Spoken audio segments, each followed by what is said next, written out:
to the last class we have.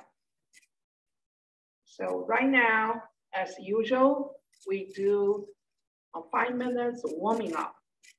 The first, of course, we have been sitting too long, so our neck becomes stiff and our shoulder becomes stiff.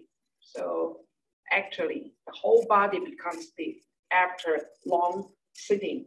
So we are going to exercise the head first, rotating, but not really quick, just slow. Okay, now we have our chin puffed back, and then turn our head to left side, just like your ears is touching your shoulder. But remember, your shoulder should be relaxed. 1, 2, 3, 4, 5, 6, 7. Now slowly back to the center and chin tucked back and to your right side. 1, 2, 3, 4, 5, 6, 7. Back to the center. Your chin tuck in and slowly your head is going backward like this. 1, 2, 3, 4, 5, 6, 7. Okay, slowly back to the center, and we rotate from left side to right side. Now,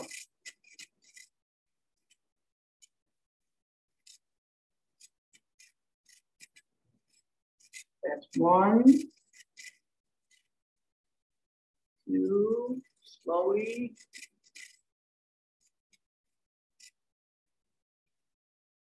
3,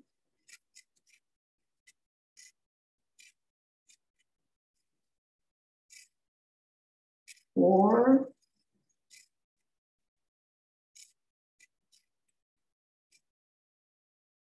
5,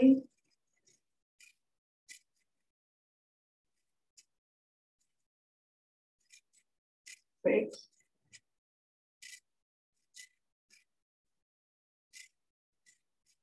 7.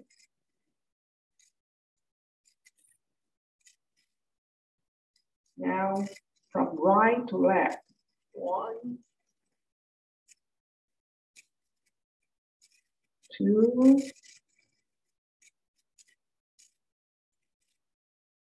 3, look up, then turning. 4,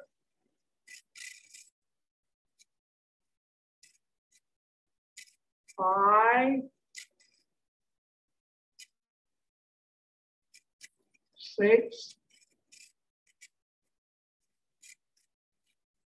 7. Okay, now to our shoulder. Rotate first, keep up your shoulders, then down, go backward, 2, 3, 4, 5, 6, 7. Your 2 shoulders go forward. 1, 2, 3, 4, 5, 6, 7. Now we'll do a little bit different. We are going to do the side warming up and side stretch. So first, your left hand holding your waist, and then your right hand now,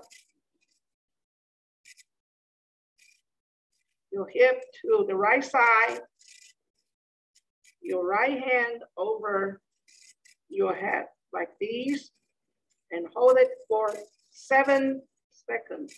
1, 2, 3, 4, 5, 6, 7.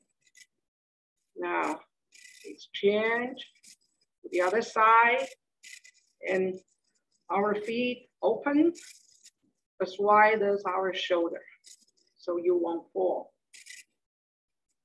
And now to your right side.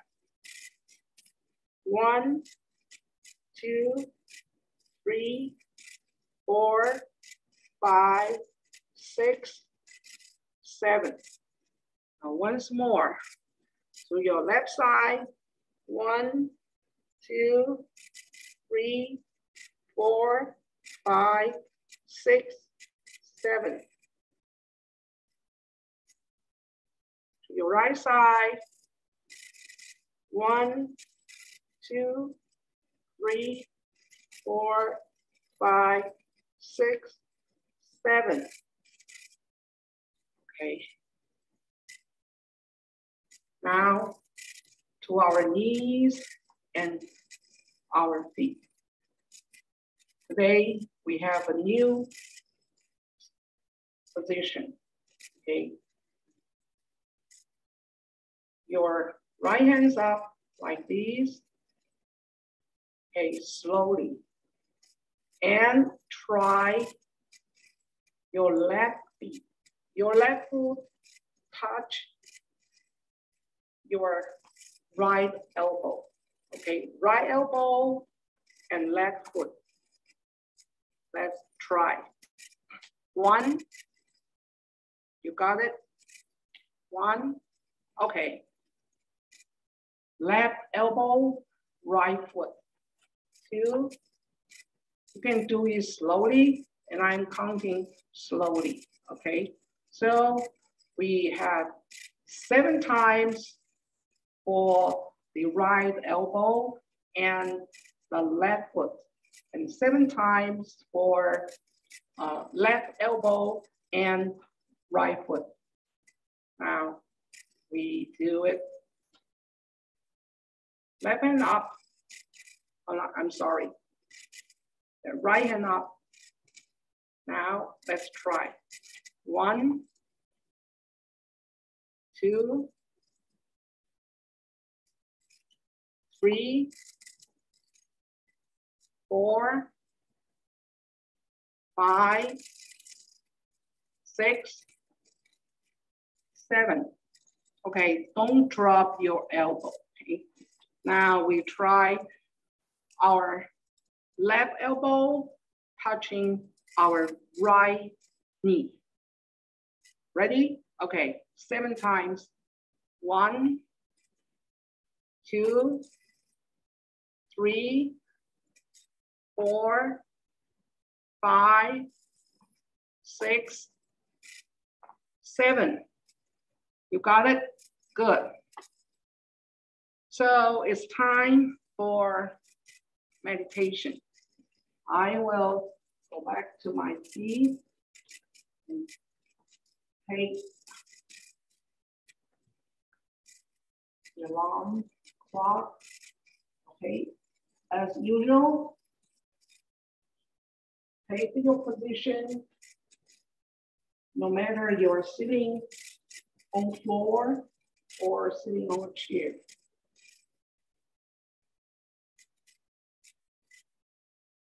Now correcting your posture and pay attention to your right position. And as usual, keep alert to your physical body and also observe your thinking and just let them pass by.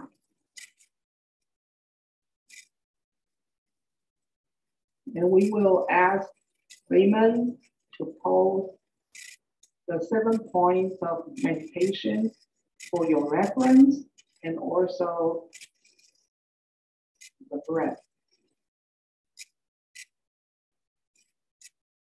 After 3 times of knocking of Buddha fish, please gently close your eyes and start with 3 deep breathing in and out.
before we open our eyes, please rub your two hands until they're warm and massage your head and pull your earlobes and massage your face. And rub your two hands again and massage your shoulder, your wrist, your arms. And do it again, rubbing your two hands and massage your feet, your legs, your knees.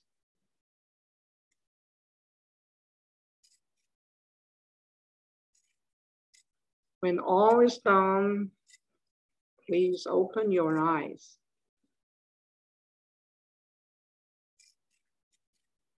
Okay. I think everyone is waiting, so let's start our talk today. Before I forget, there's one thing I would like to make an announcement. Because next Saturday would be 12/11, and we have the closing ceremony for English program. So as you all know, we must have someone to talk about the learning of each class.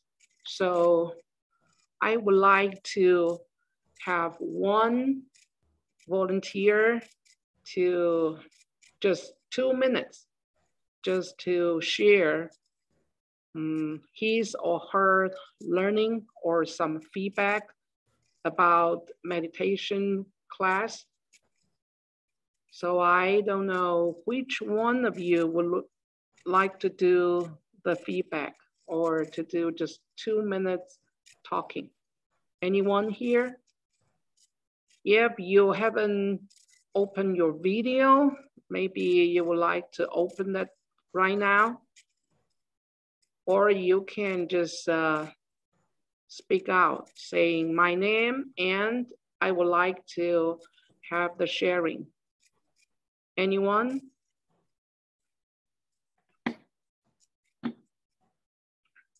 I don't hear any sound. So I think in our class, we already have 3 people that are sharing for other classes. I think Dean and Annie are sharing already. Okay. Get the 3rd person. Yeah, so can I have others?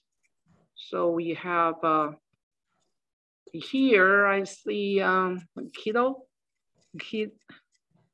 Can you do that? Yes. Okay. So I'm sorry. I was trying to find the mute. Yeah. So can you be our representative to share? Yeah. Thank you. Okay. Thank you. Okay. Thank you. Thank you. Okay. I'll give you some stuff, Betty. Oh, I'll email you some stuff, okay? Okay, great. Thank you. Is that Raymond? Yes, it's Raymond. Oh, hello, Raymond. So you know his name, finally, right? Raymond, you are the person who always hide behind the scene. But everybody knows Raymond. Everybody knows it's Raymond. Okay, right now everybody knows you, okay, Raymond? Okay, now we go back to our discussion. So since today is the last day for this semester, so I would like to have something, actually not very different, but something different topic. Okay, so let me share my screen. Share.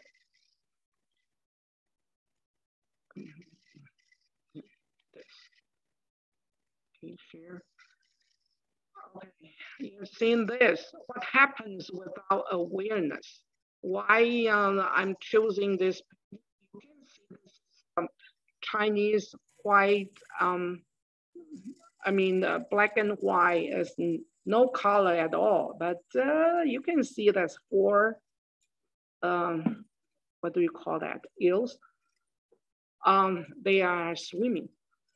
So I'm trying to explain why to practice meditation or mindfulness or awareness is very important, especially living in these unpredictable world or situation. So let's take the first one.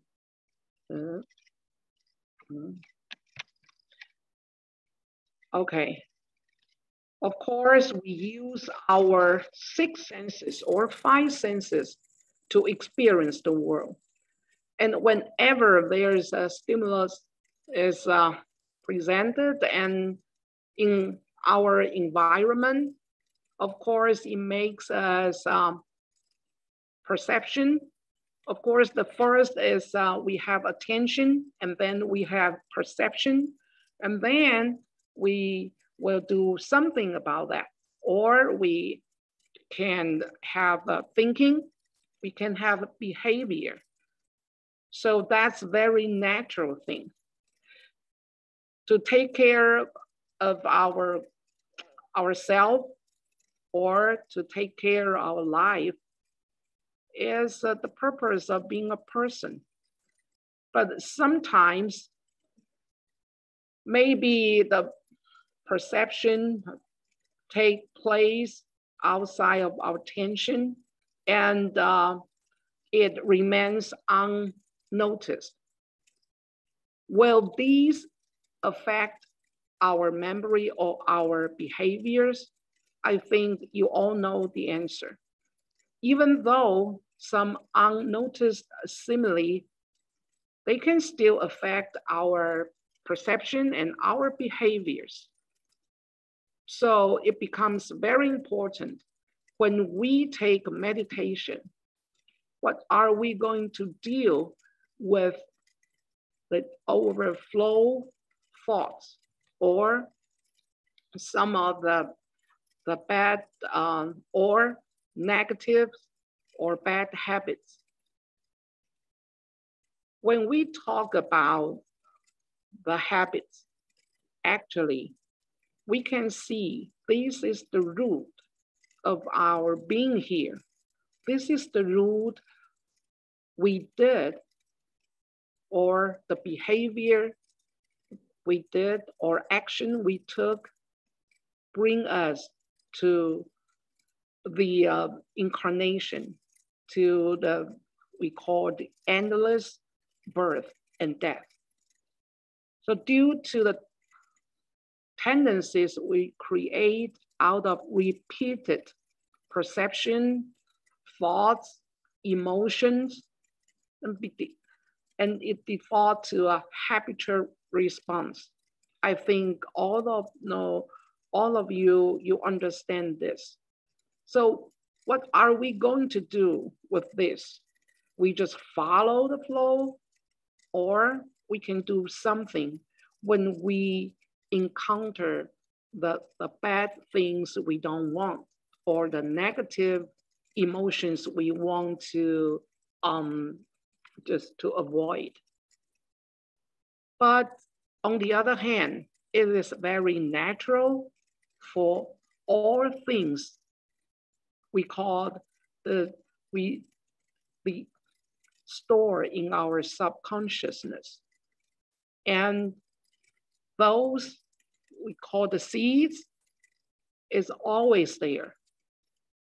And our habitually reproduced copy and paste mentality.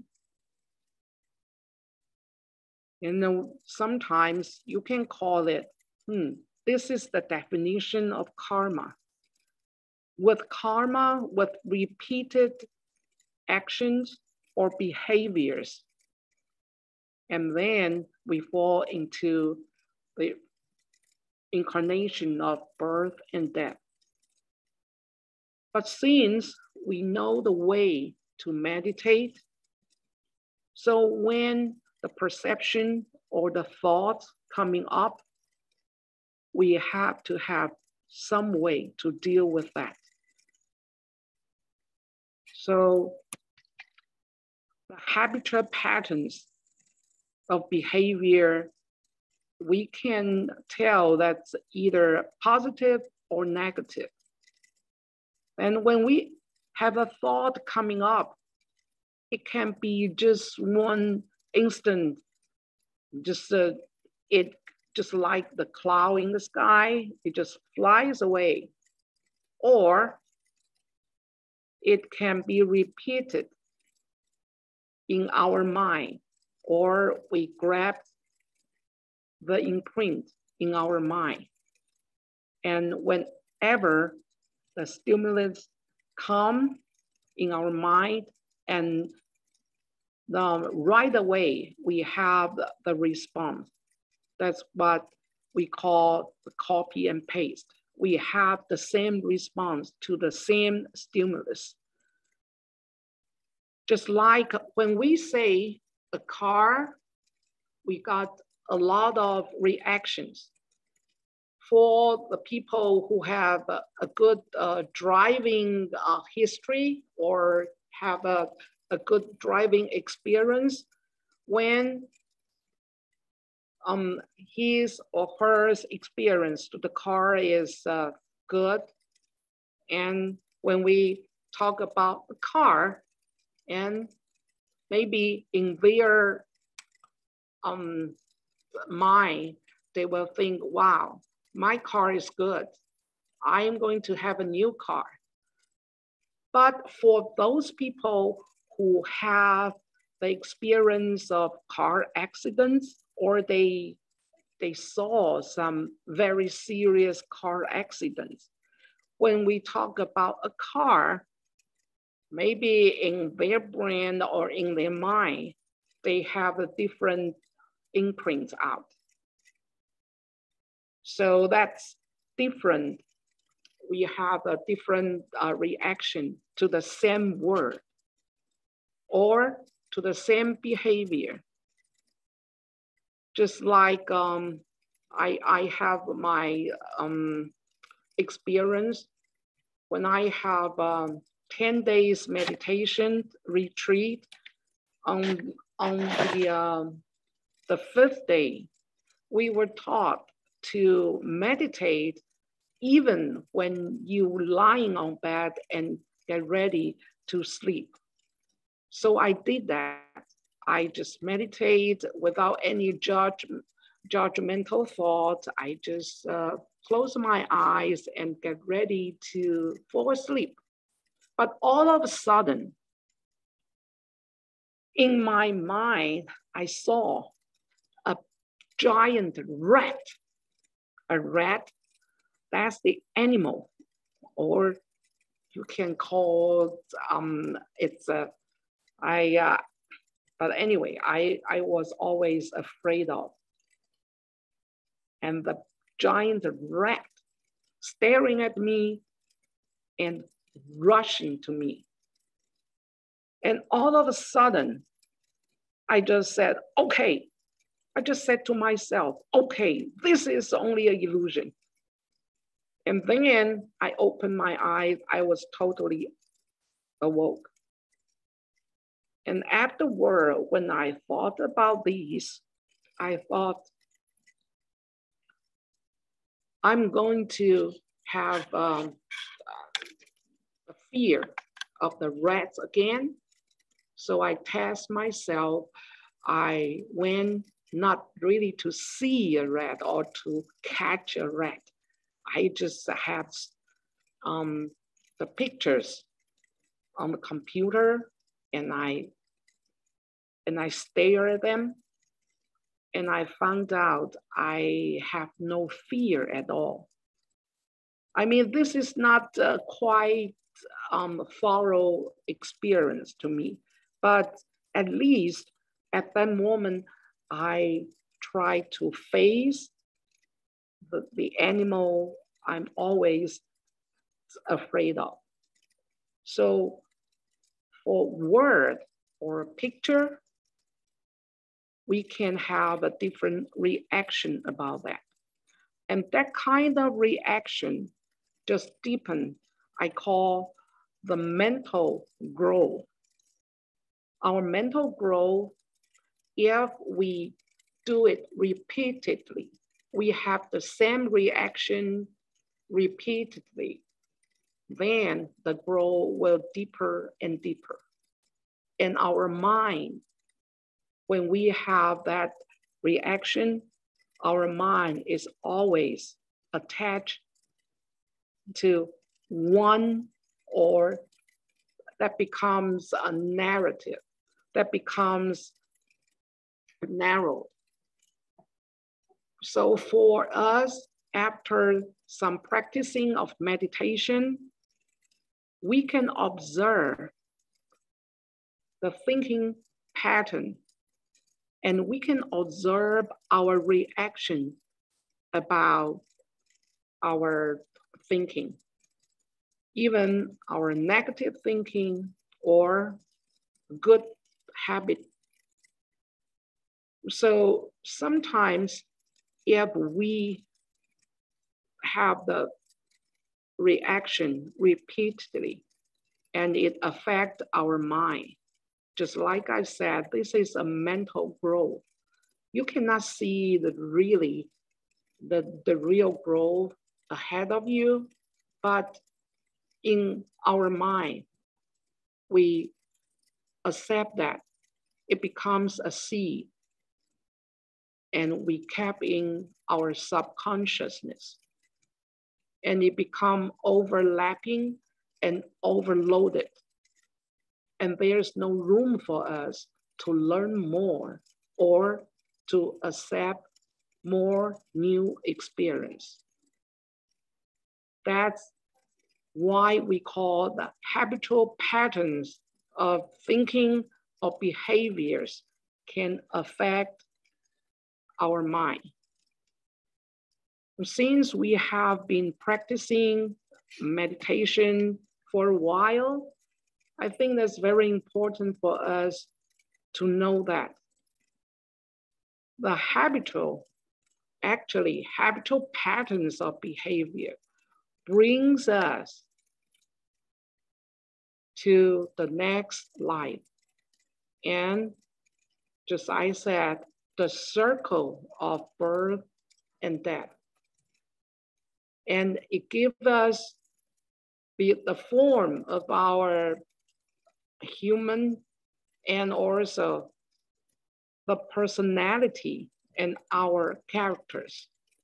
So what are we developing for in our life? A lot of people ask, what's my goal of my life? And if we can learn how to observe our habitual patterns of thinking and behavior, I think that's our goal. We observe the old patterns and we open up an openness and open up a space for our mind, for our old mind. Then we can learn more things. We can include more new experience and more learning in our life. I think that's a good side of being non-attached to our the habitual patterns. I found out, it's very interesting, there is a research from Queen's University in Canada, and they have the research report published in Nature Communications. They are trying to figure out, or in scientific way, how many thoughts average in a single day. they said it's more than average, it's more than 6,000 thoughts. So we have 24 hours. And then you can just guess at least we have 200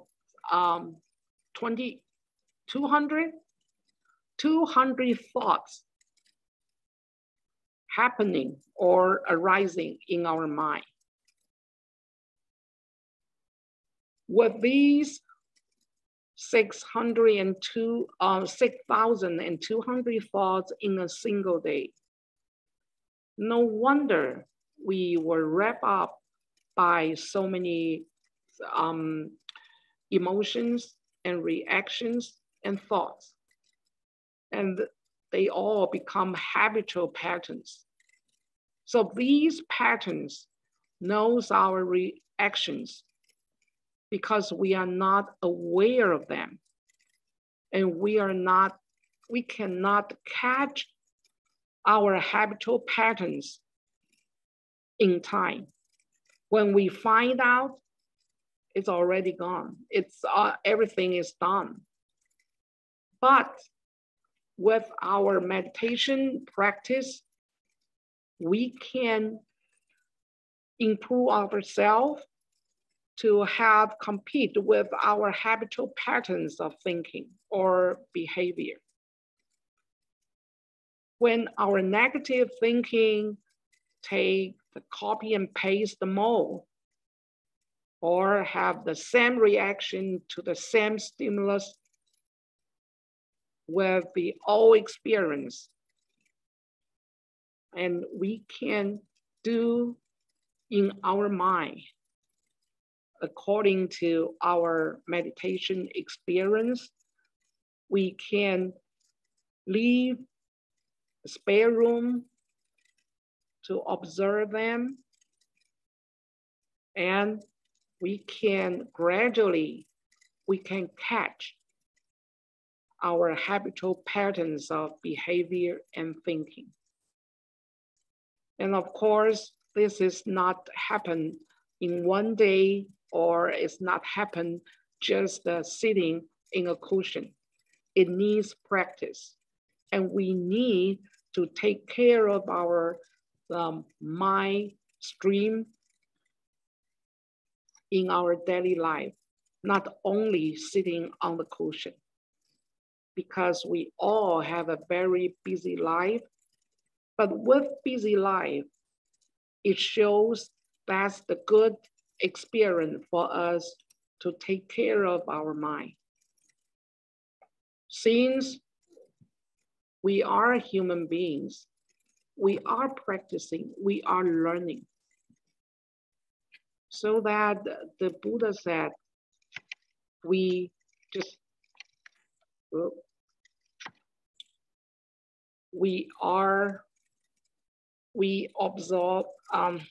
obsess the same Buddha nature, but we were covered by hindrances and obstacles. So our responsibility for taking the meditation, and as a meditator, we have to practice and be aware of our habitual pattern of behavior and thinking. So in that way, we can grow and cultivate more compassion to others. With awareness, we can see our tendency.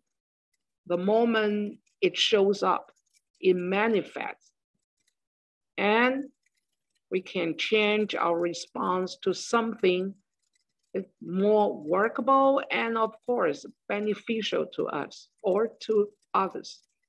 Just like when we get angry, before meditation practice, maybe some people, they got a short temper. They get angry all the time. But after a period of time of practicing meditation, they will cease a little bit their anger and they can really, before the anger arises, they will catch the anger. They will catch the pattern of anger. So they can do something that's more good for themselves or more workable or more beneficial action. So these is the benefits with practicing awareness. Of course, when we say mindfulness, when we say meditation, it all comes to advance our awareness to our habitual pattern. If not, then we need more practice. We can develop the powerful habit of coming back when something arises in our mind stream. And we are training in maintaining awareness in all sorts of situations. We need to disrupt, that's the word they use. We are not going to eliminate because we are all emotional people. We have 6,200 thoughts in a single day.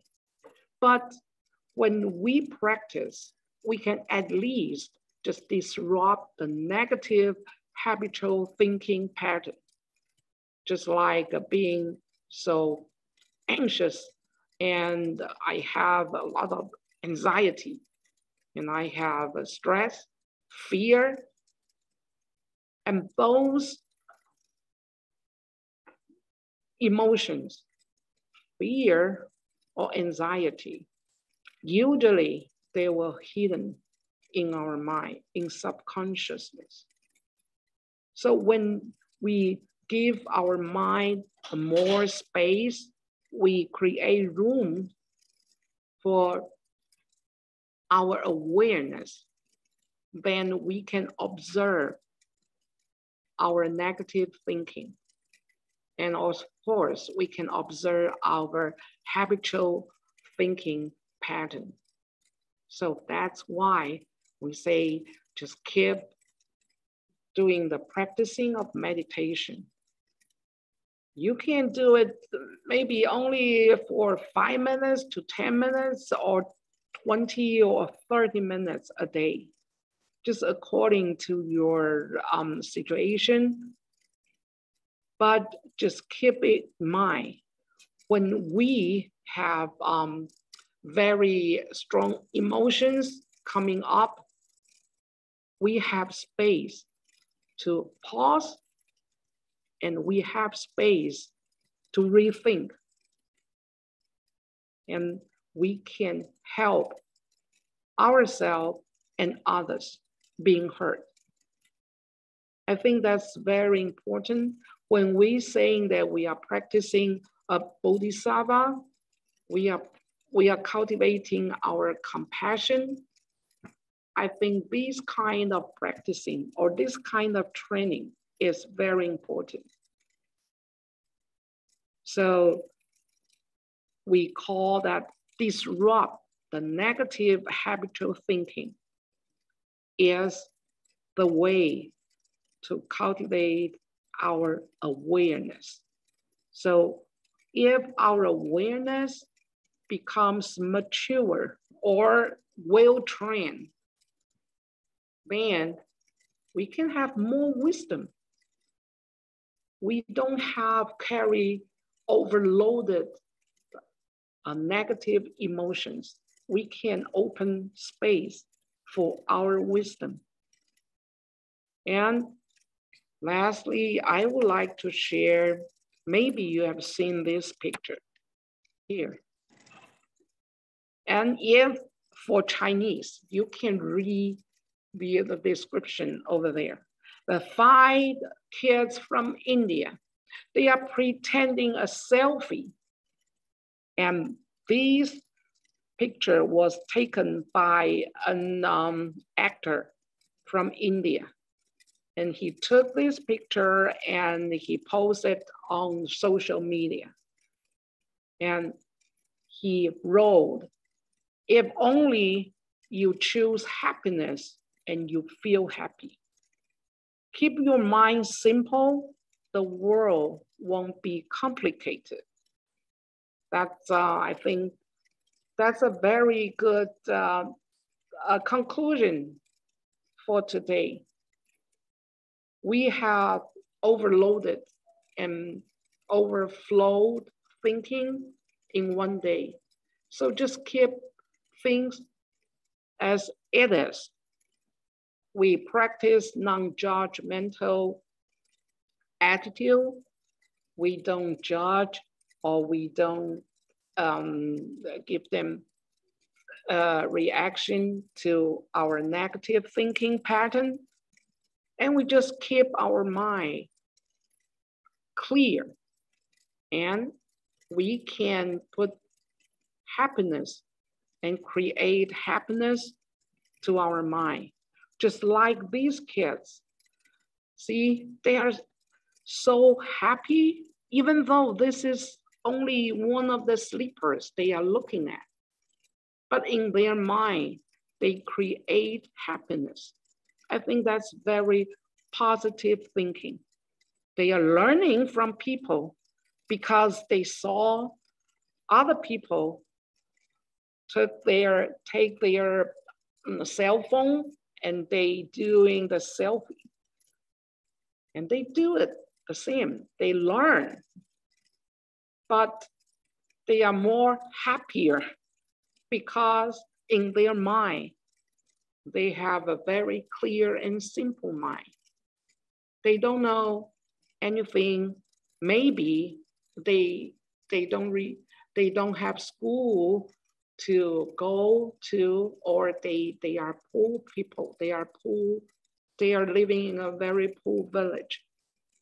But the value of the happiness is the same. So in our mind, emotions, we are happy, we are sad. Of course, that's according to each person. But I think the quality of happiness or sadness or anger, the quality is the same. We keep putting a lot of information and emotions every day in our database. And we can also do in a positive way. Even though we are living in the suffering world, we have seen so many sad things around us, but we can put happiness and contentment into our database of subconsciousness. That's why we say just keep your mind simple and clear. I think that's the goal we want to have in our meditation. And the world actually is not complicated.